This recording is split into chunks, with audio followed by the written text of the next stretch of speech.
Dear Diary. Last entry we talked about getting out of the comfort zone. Well, I think that's pretty much all I've been doing lately. Not in a bad way. Materials and methods has got me out of a comfort zone in kind of a comforting way, whereas a different part of my practice, one that sort of forces me out of the studio, also gets me out of my comfort zone, but in a less comforting way. We're talking about animation this week, specifically a course I'm taking this semester that will complete my animation minor here at OCADU, called Abstraction and Motion. So that class is of course all about abstraction, which is also something that's foreign to me. Animation is not, per se. I've animated a few times over the last few years, that's why I have it as a minor. It's a long story, but for a moment in time I thought I'd transfer to animation instead of painting, but I discovered that no, I think painting is my one true love. Anyway, so you can see that my previous animation, those two, I guess, figurative animations are what I'm used to doing, and this red one here, and this number are things I made in class. And we're thinking about using form and shapes and color to depict emotion, and I'm used to using the figure to do that, but in this class it demands we use some more creative methods to do that, including syncing up with music, which is why I'm kind of pausing because I want you to hear the music.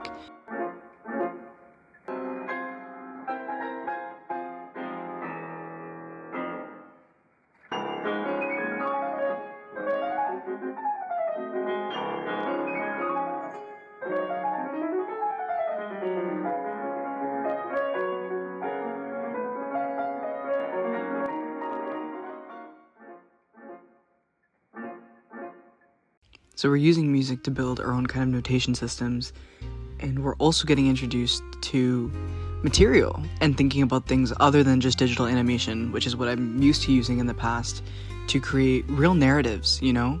Funnily enough, this class also talked a lot about materials as materials and methods, but also material as concept, and like meaning of materials, and like how what you're creating with impacts the message, you know, materials as message. We saw an example of animation made with taxidermied bee parts. The bees had already died. It was made by a very loving beekeeper. I'll see if I can find the link. I'll put it in the description. And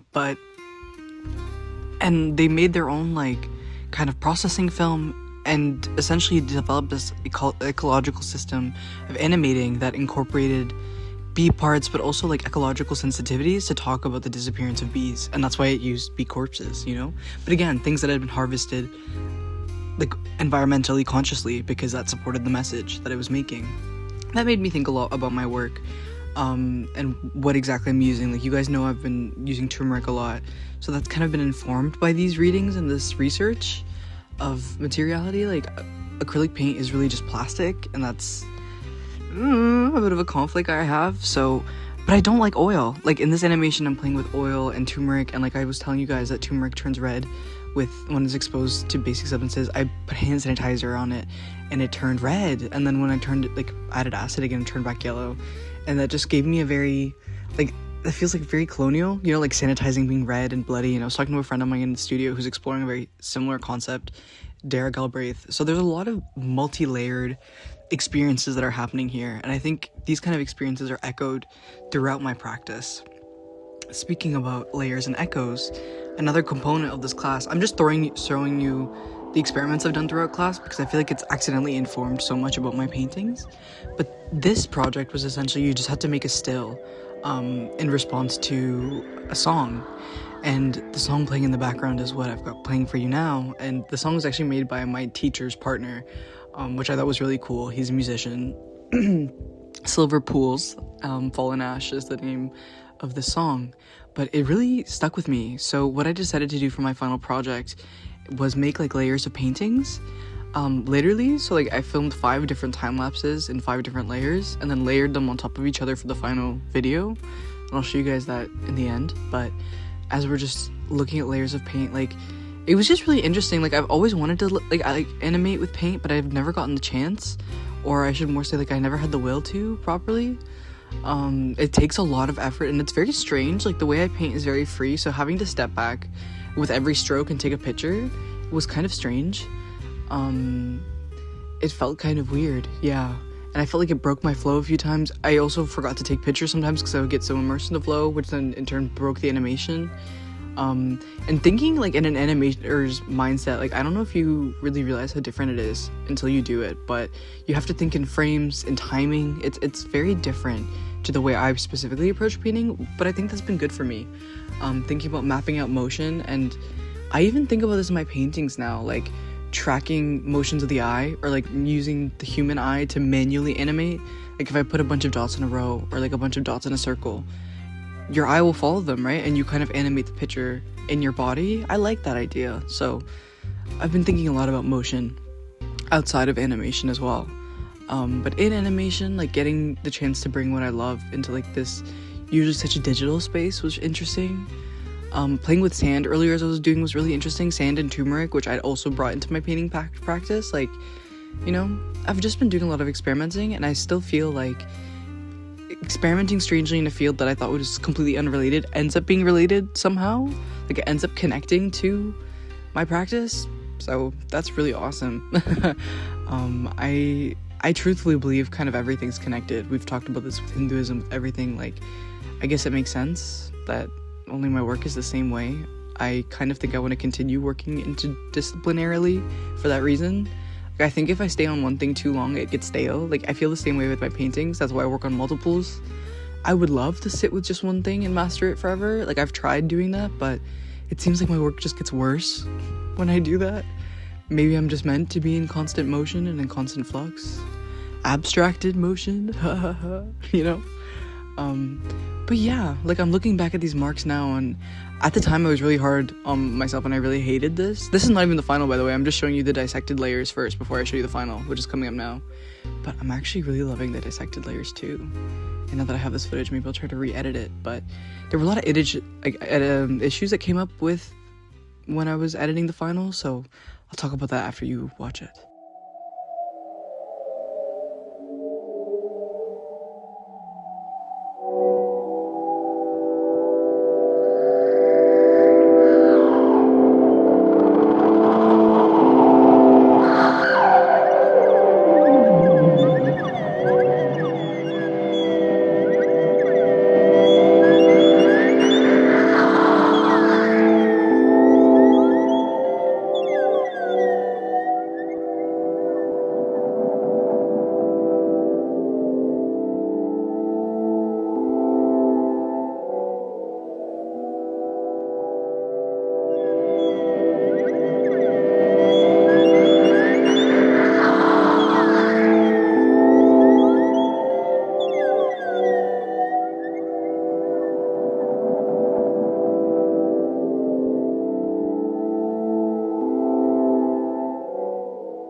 So listen, layered experience working with layers is great in theory, but in reality, sometimes when you're working with so many layers of footage, and like, trust me, it took more than it looked, things get corrupted, things get messy, and things get indistinguishable. And again, I feel like that's kind of a metaphor. Like last episode, we were talking about material as metaphor for like meaning, right? Talk about a tongue twister there, but truly, like, I feel like that kind of adds to what I'm doing here somehow. Like even this layered footage is something I learned like through that process. I'm getting ready with Premiere. It's like I'm getting better in the digital world, and I'm working on that. And then there's like a physical, very traditional element to my practice, which is like the physical painting. The con of working interdisciplinarily is you're juggling a lot of balls at once, right? So it's really, you have to keep putting yourself in different mindsets. Like I mentioned earlier, animation, you have to put yourself in a very different pair of shoes, I think, than the shoes you're wearing when you're painting, the shoes you wear when you edit, the shoes you wear when you create content, when you write scripts. Like all this stuff is, and as being a creative, I think you kind of have to get used to juggling all of it. And I almost feel like to do that, you have to be in multiple places at once. And lately, like I've been feeling a little scattered and a little stretched thin, and like there are multiple versions of me active at the same time, literally, you know, like, well, not literally, but it feels like that. And I guess you can see that literally in the footage, but that's how it feels. I've been juggling a lot. Oh my god, I forgot to tell you, Diary, I got a job. And it's been really good, but I've also been working like 15 to 30 weeks on that. And there's some couple other things that I'm involved in that I'm telling you less about because I want to focus on the painting. But yeah, Like, I've been juggling a lot of balls, Diary. I'm starting to feel a little bit like a clown over here. But, you know, I hope when we look back on this someday that we got it figured out. End of term is getting closer and closer, so this piece I'm just working on for me to put this abstraction in motion, like, that made me think about how I can incorporate more motion into my paintings, you know? And I think one way is, like, gesture and marks are charged with the motion your body makes when you make it. So if I'm running around and I'm running around this 18-foot long piece of canvas, like, I assume that it'll be more charged. But I think even still here, like, I still think I'm holding back. I need to stop holding back, and I need to move forward. And I intend to take you with me, Diary. So until the next